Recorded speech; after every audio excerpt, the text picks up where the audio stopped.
సుమన్ టీవీలో మీ business promotions కోసం ఈ కింది నెంబర్ను సంప్రదించగలరు.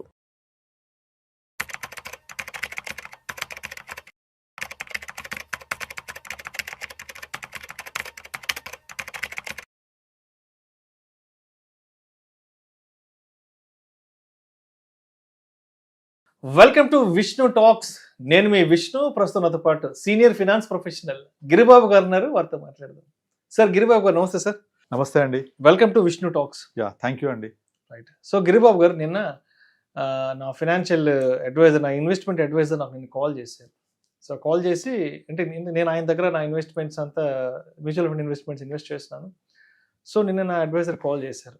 విష్ణు, నీ పోర్ట్ఫోలియో ఏదైతే ఉందో నీ పోర్ట్ఫోలియోని ఒకసారి నేను రీబ్యాలెన్సింగ్ చేస్తున్నాను, అదేవిధంగా చర్నింగ్ కూడా చేయబోతున్నాను, అండ్ వెయిటేజ్ కూడా పోర్ట్ఫోలియో వెయిటేజ్ కూడా చేయబోతున్నాను అంటూ కాల్ చేశారు. సరే, ఎంత సమయం పడుతుంది ఏంటంటే ఆయన ఒక 1 hour టైం చెప్పారు.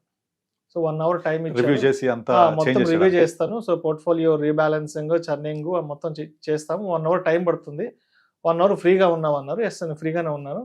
అండ్ మా టీం కనెక్ట్ అయ్యి దానికి కావాల్సిన ఓటీపీస్ అవన్నీ వస్తాయి బాబు, ఒకసారి వాళ్ళకి డీటెయిల్గా టైం ఇవ్వన్నారు. సరే, 1 hour కూర్చున్నాను.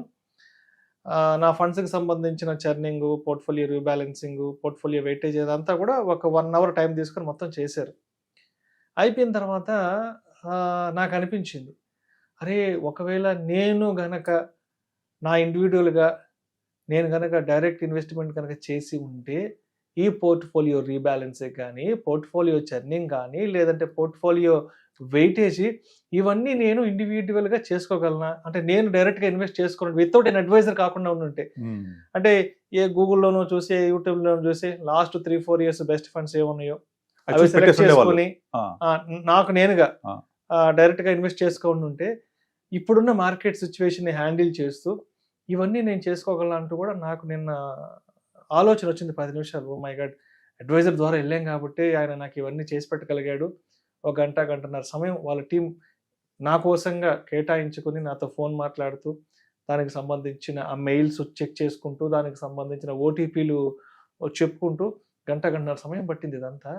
బట్ నాకు అనిపించింది, సో ఇవంతా నేను ఇండివిజువల్గా వెళ్ళి ఉంటే చేసుకోగలనా ఏంటి? ఒకవేళ నేను కనుక డైరెక్ట్గా ఇన్వెస్ట్ చేసుకొని ఉంటే ఈ portfolio churning, rebalancing, portfolio weightage ఇవన్నీ నేను చేసుకోగలనా?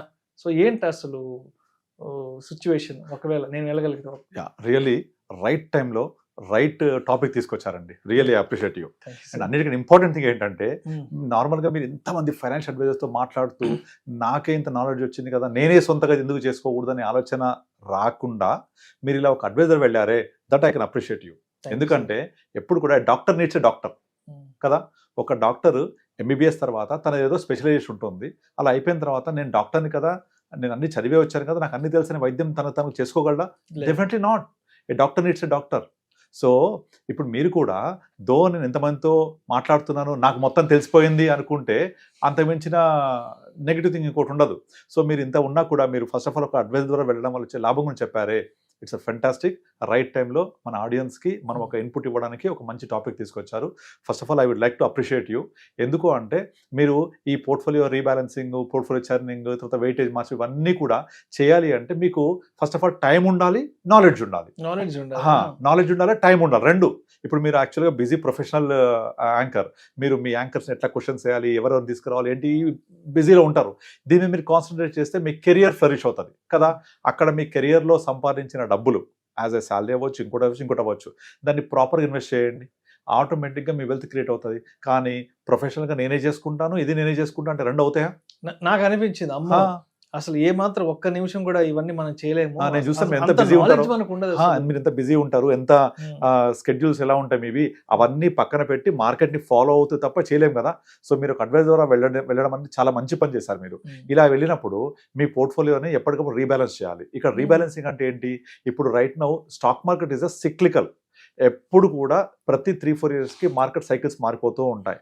మీరు గత 20 సంవత్సరాలు తీసుకుంటే ఇయర్ 2000లో .com బూమ్ వచ్చినప్పుడు ఆల్ ఐటీ స్టాక్స్ అన్ని కూడా విపరీతంగా పెరిగాయి.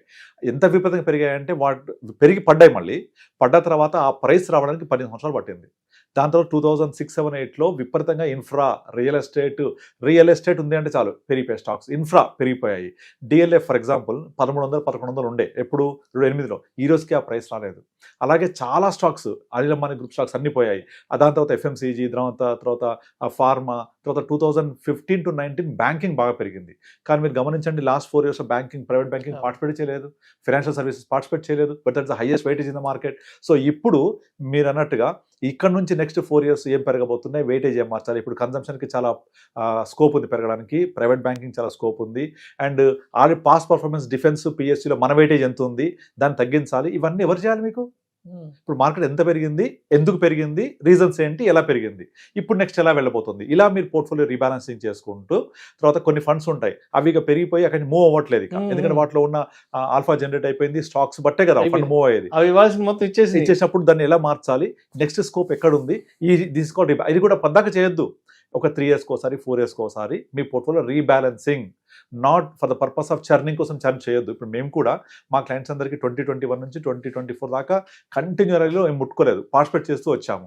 దాని తర్వాత నుంచి 2024 ఏప్రిల్ నుంచి పెట్టే ప్రతి ఇన్వెస్ట్మెంట్ మేము డెట్లో పెట్టించుకున్నాం, డెట్ ఫండ్స్లో తీసుకొని నెమ్మదిగా అక్టోబర్ నుంచి నెమ్మదిగా వాళ్ళని స్విచ్ చేస్తూ ఈక్విటీకి, ఎస్టీపీ ద్వారా, కొంత మార్కెట్ పడ్డప్పుడు లంసం ద్వారా, అలా మేము అందరినీ తీసుకుంటూ వచ్చాము.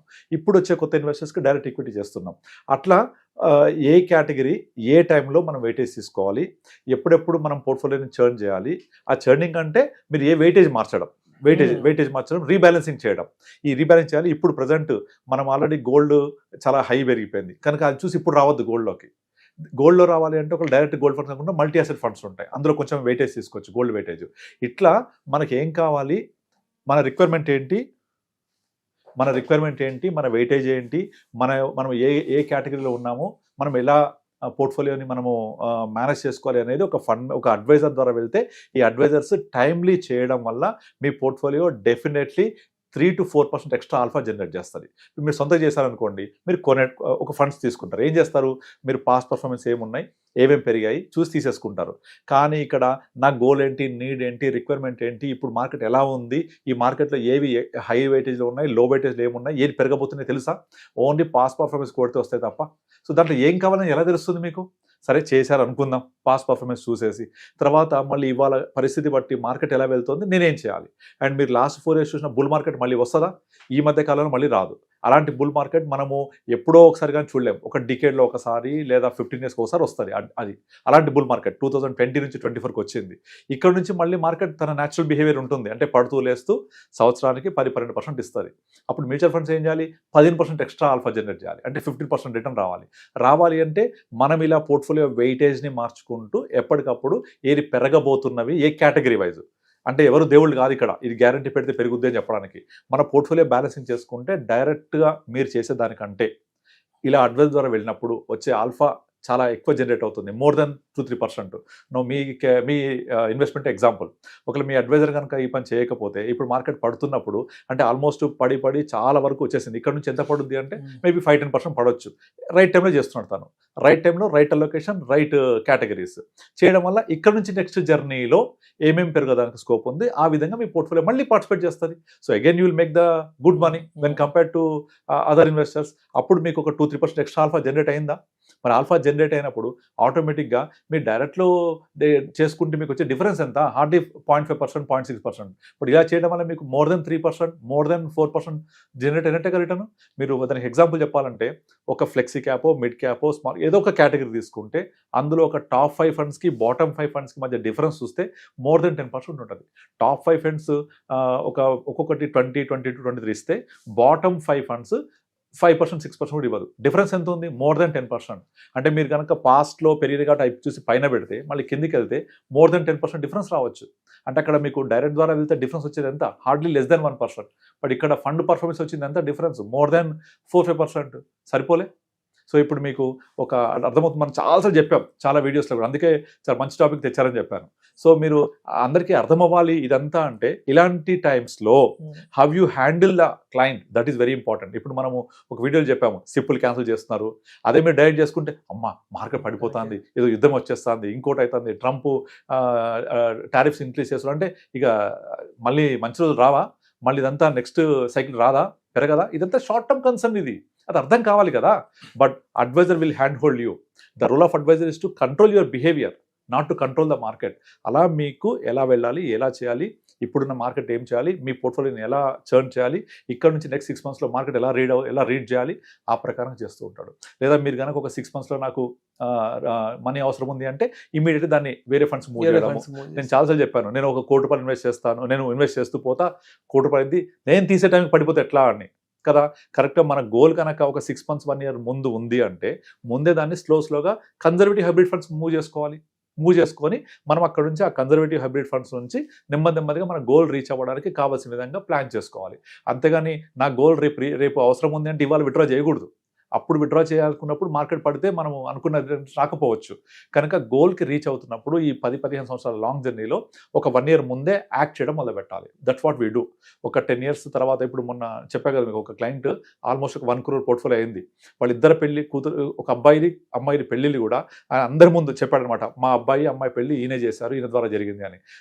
మనం ఏం చేశాను సార్ అంటే, లేదు మీరు కనుక అలా టైమ్లీ మాకు మనీ అడ్జస్ట్ చేస్తూ మీరు చేయకపోయి ఉంటే ఇవాళ మా ఇద్దరు పెళ్ళిళ్ళు అయ్యేది కాదని చెప్పాడు. That is what the role of advisor. That is what your advisor is doing. దీని ద్వారా మీ portfolio definitely 2-3% extra return generate చేస్తుంది. అప్పుడు బిగ్ థ్యాంక్స్ చెప్తారు మీరు అడ్వైజర్కి. నాకు నిజంగా అనిపించింది, గంటన్నర ప్రాసెస్ అంతా ఇది మనం చేయలేమే. అది మీరు ఆ టైం స్పెండ్ చేయలేరు కదా, చేసినా అంత నాలెడ్జ్ మనకి లేదు కదా. ఇంకొకటి, వాళ్ళు గంటన్నరలో చేసేసారు అంటే ఒక డాక్టర్ ఏం చేస్తాడు, రాగానే నాడి పట్టుకుంటాడు, చూస్తాడు, చెప్పేస్తాడు. అంటే డాక్టర్లో చెప్పేశాడంటే ఆయన ఎంత కష్టం ఉండాలి దాని వెనక, ఎన్ని సంవత్సరాల ఎక్స్పీరియన్స్, ఎన్ని సంవత్సరాల చదువు, అవన్నీ కలిపి అలా క్షణంలో చెప్పేశాడు. మనం ఆ లెవెల్కి రావాలని ఎంత టైం పడుతుంది. కానీ అర్థం చేసుకోవాల్సింది, అరే డాక్టర్ ఏందిరా ఒక నిమిషం చేపట్టుకొని ₹2,000 ఫీజు తీసుకుంటే, ఆ చేపట్టుకుంటే అర్థం అవ్వాలంటే మన నాలెడ్జ్, చదువు, ఎక్స్పీరియన్స్, ఆ కెరీర్ మీద ఆయన పెట్టిన ఖర్చు అన్ని ఉంటాయి, ఎక్స్పీరియన్స్ కూడా కదా. ఇప్పుడు మార్కెట్ 20 సంవత్సరాల నుంచి నేను ట్రావెల్ చేస్తున్నాను, there in the market since 20 years plus. So market ఏమైతుంది అంటే క్లియర్గా అర్థమవుతుంది. ఇప్పుడు కొత్తగా వచ్చి గూగుల్లో చదివితే ఇంత ఎక్స్పీరియన్స్తో వచ్చింది అర్థం కాదు. ఇప్పుడు మీరు నార్మల్గా ఒక వంట వండాలనుకోండి, వెళ్ళి మీ వైఫ్ కిచెన్లో తీసుకెళ్ళి పోపు వేయి, తాలింపు పెట్టు, తర్వాత నూనె పోయి ఇలా చేయంటే వచ్చేస్తుందా? వాళ్ళు ఫోన్ మాట్లాడుతూ కూడా టకటగా చేసి పడేస్తారు. మనం చేయలేము అట్లా, మనం చేయలేము. ఎంత కాన్సన్ట్రేట్ చేసినా ఆ రెసిపీ రాదు. అక్కడ ఏంటి process same, but taste different. కారణం ఏంటంటే ఎక్స్పర్టీస్ అంత ఏం లేదు. ఇప్పుడు చాలా మంది మీరు పెద్ద పెళ్లిళ్ళలో ఫంక్షన్ కుక్స్ చూస్తుండండి, వాళ్ళు ఒక పెద్ద చెఫ్ ఉంటాడు, టకటగా ఇది ఇక్కడ అన్ని చేసుకుంటూ పోతుంటాడు, అన్ని సెట్ చేసేస్తాడు. ఎక్స్పర్టీస్ మొత్తం. మనం ఎంత కూర్చొని ఎన్ని చేసి బుక్ చదివి ఎన్ని చేసినా కూడా ఆ టేస్ట్ రాదు, బికాస్ ఆ ఎక్స్పర్టీస్ దట్స్ ఆల్. ఎగ్జాక్ట్లీ. అది మీరు గంటన్నర అన్నారు కదా, ఆ గంటన్నర మీకు ఒకరోజు కూర్చున్న రాదు. ఎందుకంటే అదంతా అర్థం చేసుకోవాలి. ఇప్పుడు మార్కెట్ ఎక్కడ ఉంది, ఏమైతుంది, ఏ కేటగిరీస్ పెరుగుతున్నాయి, ఇది ఒక నిరంతర ప్రక్రియ. Daily we read lot of things, we watch the markets, we speak to fund managers, we attend lot of sessions, market outlook sessions attend అవుతుంటాం. ఏమైతుంది, ఎక్కడ పెరుగుతుంది, ఏం జరిగింది, ఎకానమీ ఏం జరుగుతుంది, మార్కెట్ ఏం జరుగుతుంది, గవర్నమెంట్ ఏం చేస్తుంది, స్పెండింగ్ ఎక్కడి నుంచి వస్తుంది, ఏ కేటగిరీ స్కోప్ ఉంది, అందరి ఇన్పుట్స్ అర్థం చేసుకుంటూ దాన్ని ప్రాక్టికల్గా ఇంప్లిమెంట్ చేస్తూ ఉంటాం. Right. Okay, thank you sir. Thank you so much. Thank you అండి.